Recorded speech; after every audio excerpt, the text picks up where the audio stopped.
Welcome back to the Deep Dive, where we turn complex property insights into clear, actionable strategies for real people building real wealth. If you've been thinking about buying your first property in Singapore, this episode is for you. Maybe you've been researching. Maybe you've been confused. MOP, TDSR, ABSD. All these acronyms that sound like a foreign language. You're not alone. This isn't just another home purchase. For many, it's the biggest financial decision of their life. Today, I'm going to break down the 4 pillars that every first-time property investor in Singapore must master. These pillars form your foundation, your intellectual armor, before you step into any show flat or sign any option to purchase. Because once you understand these fundamentals, you stop guessing and start making strategic decisions. Now, before we begin, let's remember something.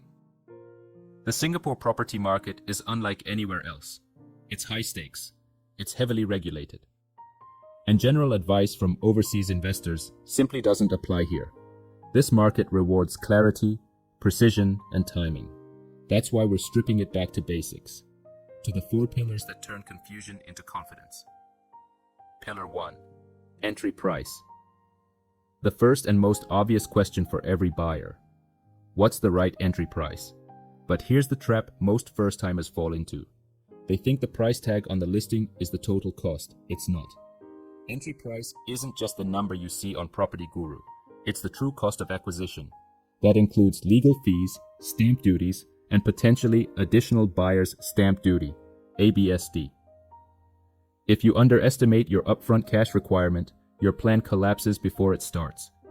So, do your sums properly. Factor in the buyer's stamp duty, which is tiered. And if you already own a property, calculate your ABSD early. It can drastically change your budget. Your entry price determines your holding power. Get it wrong and you're reacting to the market. Get it right and you're in control. Pillar 2. Financing. Now, the second pillar, your financing. This is what I call the gatekeeper of your property journey. Here in Singapore, this is where most first-timers struggle. You need to understand your total debt servicing ratio, or TDSR. It's not optional, it's a hard regulatory limit that caps your loan eligibility based on your income and existing debts. Credit cards, car loans, everything. Then there's your CPF, your Central Provident Fund savings. You'll likely use your ordinary account to pay part of the down payment and monthly installments. But here's where it gets tricky. The rules differ between HDB and private properties. If you're buying an HDB, you'll need an HDB loan. Eligibility HLE letter. If you're buying a condo, it's a bank loan. Totally different calculation and risk assessment. Many first-time buyers fail to structure this properly. They either overestimate their CPF usage or underestimate their cash portion. Both are costly mistakes. And here's the hard truth most buyers overlook. If you buy a property that has less than 30 years of lease left, banks will not finance it. If it has less than 20 years, you cannot use CPF or get a bank loan, meaning you'll have to pay full cash.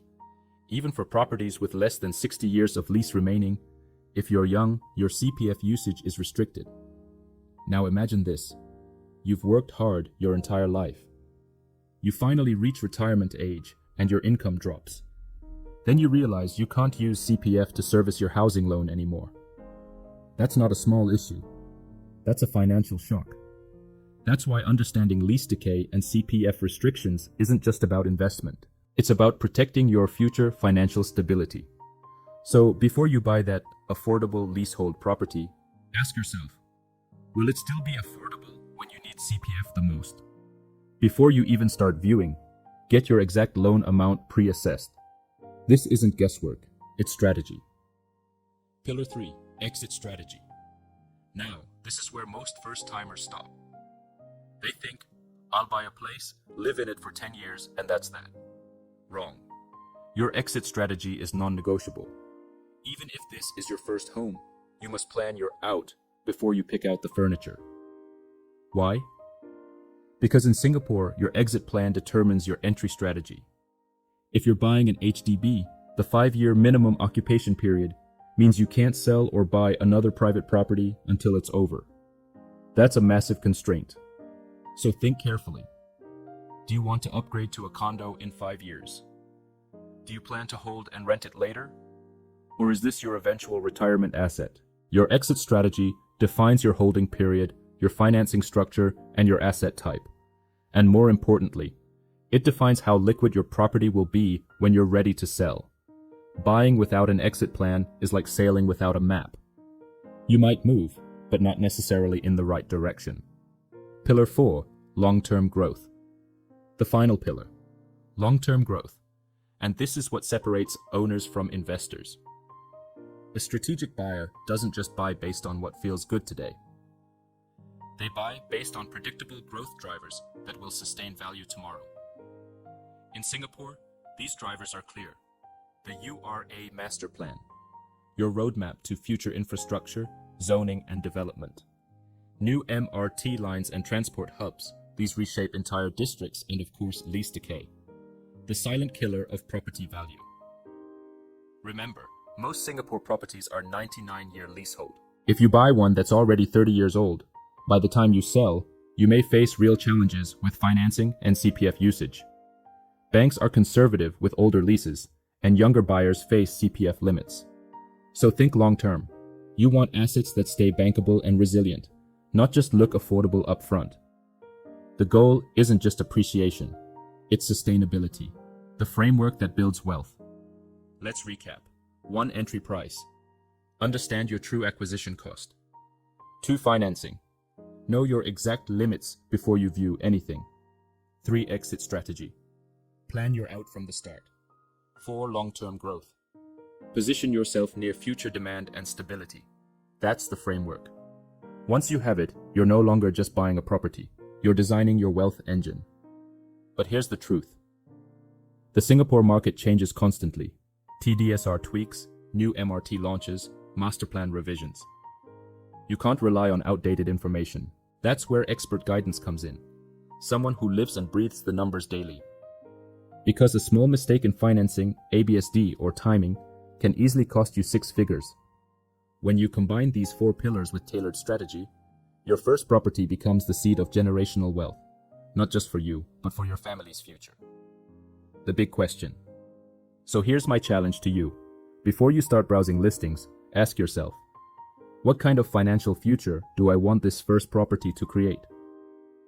Once you have that clarity, the right decisions, what to buy, where to buy, and when, become obvious.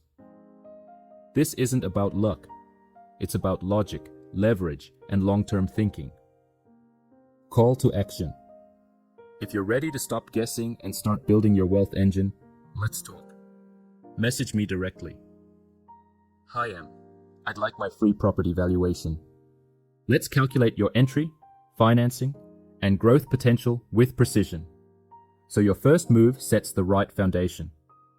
And if you found today's episode valuable, subscribe to our YouTube channel at M Singapore Property for more deep dives on real Singapore property insights that can change how you invest.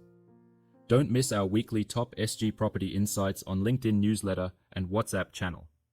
This is M, helping you turn your first property into your first wealth engine.